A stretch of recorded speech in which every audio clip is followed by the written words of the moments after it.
We've just celebrated our 10th anniversary of designing and importing a whole variety of puppets. Puppets that are aimed at educators, puppets that are aimed at the retail sector. We supply the likes of Hamleys, Harrods, John Lewis, Selfridges. We supply most of the major garden centre groups. At the end of 2005, we decided that the UK market, although reasonably strong, was quite small. The idea was to try and break into America. At the time, Tesco's were talking about all the work they were doing in the States and bigging it up, as were lots of other people, but everyone I spoke to about going into the US said, don't do it. It's a real minefield. In 2009, we did our first show in the US, which was at the New York Gift Fair. There were very few people there.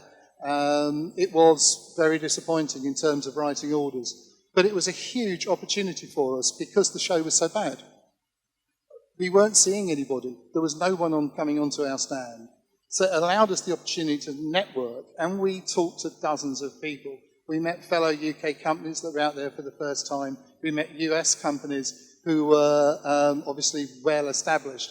And one of the things we learned very quickly is that trading in the US is unbelievably difficult.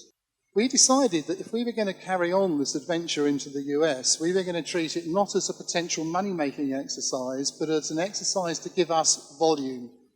And the great thing that volume does as a designer and wholesaler is it allows you to go into a factory and instead of where in the past I was ordering maybe 1 or 2 containers, I can go in now and order 5, 6 or 7 containers. We then started looking at all the different possibilities. We joined the trade association in the US for toys. That was quite difficult because we were a UK company. But the biggest problem we had when we first started taking orders is that because the Americans want to pay you by check, not by backs, and not by credit card necessarily, they have to have an American bank account. How do you improve on the performance that's going on out there? Well, you send one of your team out and they ride shotgun with the rep and see whether or not they know about the product. But the way that we're doing it, rather than using a distributor, means that we control everything. We control the ranges, we control the amount that go in, we get regular stock reports, so we're able to pack containers ready to go when they need the stock.